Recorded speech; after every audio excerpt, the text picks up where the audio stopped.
So then, how to make that oil filler pump that I used on my rear axle, and no doubt I'll use it on my gearbox. It's annoying really, because I'm sure there's a gap in the market. You can buy lots of things on Amazon and eBay to suck the oil out of things, but there aren't many devices you can buy to pump oil back in again, and it's an awkward thing to do. You're trying to fill up your back axle with those little squirty bottles. I haven't got any up there.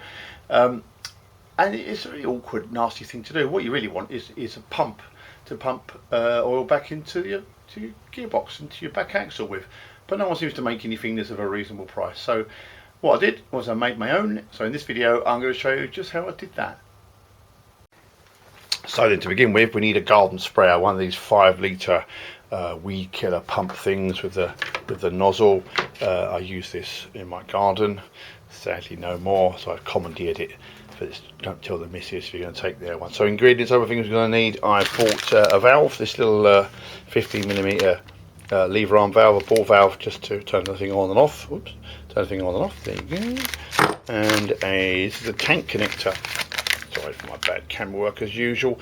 It's a tank connector, so we're going to try and make it a 15mm combination of copper and whatever else I can find. So that's going to go into the side of the tank there. And the other thing I bought was a cheap shower hose, just to give us a bit of a flexible hose really. So the idea is connect these bits together, make a couple of nozzles, and hopefully it'll work. So first thing to do is take this to pieces. I want to get this this tank connector here, 15mm compression tank connector. I want to get this into the side or into the top of here somehow to give me an outlet. It's got to be airtight as well. So first thing to do is let's take it apart, take this thing off, take it to pieces, and see what we've got to work with. So it's apart now, everything's out of it. I'm not going to use this exit hole to put my connector on. I'm going to drill a fresh one in the side of here. There's just not enough material here, so I think, to make a good seal. And although this is curved, I think I can probably get away with. So 20mm hole straight through there, put the connector in. 20mm hole then straight through the top there is actually 21mm. I used a drill plus enlarged it with one of these little cone cutter things just to make it fit. So that's okay. So now our tank connector will slot in there from the inside. It will slot in there quite nicely. Right, okay, so we need a pickup pipe.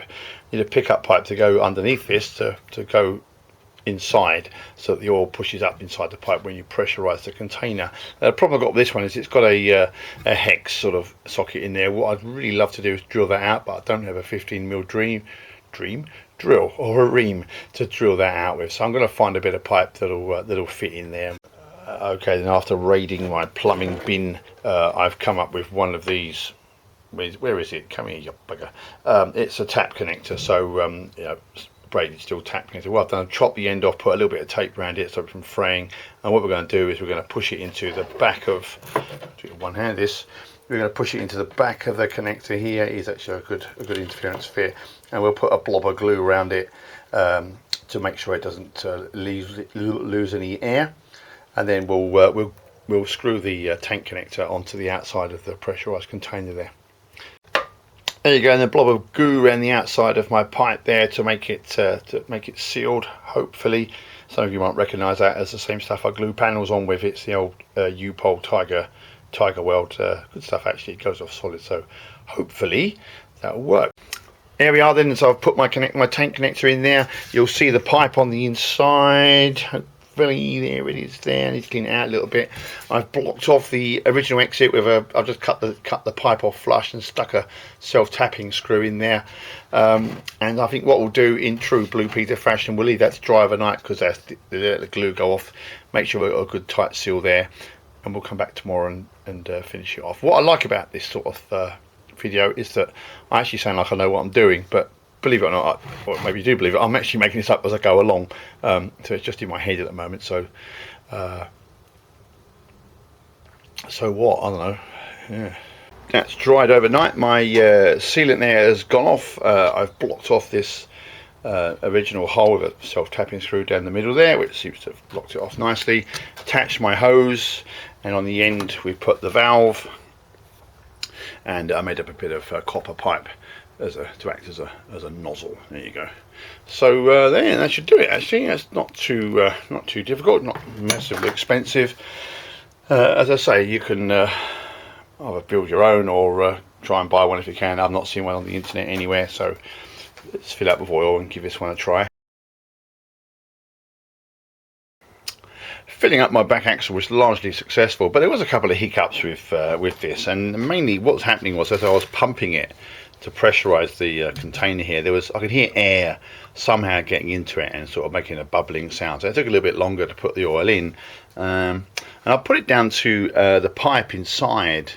I think that's what the cause. I don't think we've got a good airtight seal in there, so as you pressurize the container, air is somehow getting underneath that pipe and coming up through it and mixing the oil with air. So what we'll do is see if I can make that a bit better.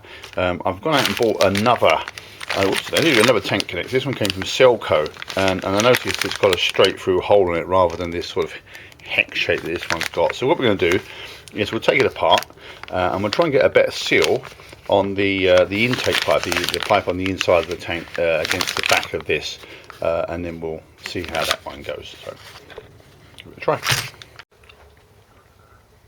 So what I found, guys, was this piece of chromed copper pipe was a really good tight interference fit into the back of this tank connector here. I had to crush it in with a vice there. I tried a piece of John Guest plastic at first, which went in okay. I could have glued that in.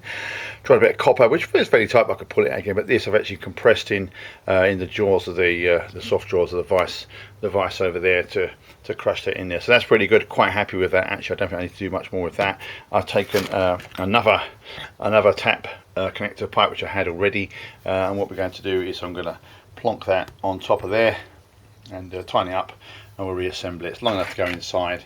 I would put a solid pipe in here, a solid pipe all the way through, but you won't be able to get it up underneath. You won't be able to get it up in through the hole because the pipe will fall short of the bottom, so it needs something flexible to be able to hit the bottom and sit on there. So let's reassemble that, and we'll put a washer on it this time, which came with it actually, and we'll see how that goes.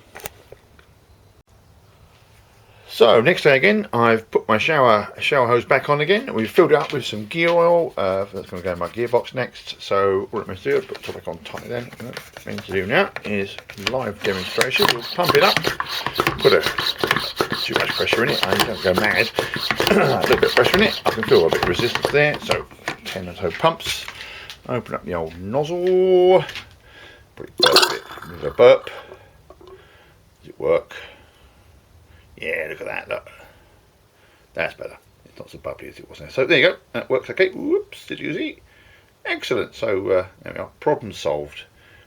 All for about, well, under 20 quid that should cost you really if you had to buy the whole thing. But like I say, you know, just borrow what you can from the shed and what you've got in your old plumbing drawer. Thanks again for watching. So there we are then, not a bad little device that. It certainly saves some money, and like I say, it's something that you can buy in the shops that do that sort of thing. So you know, job well done. Just make sure it's all airtight as you go. Have you seen my garden spray? No.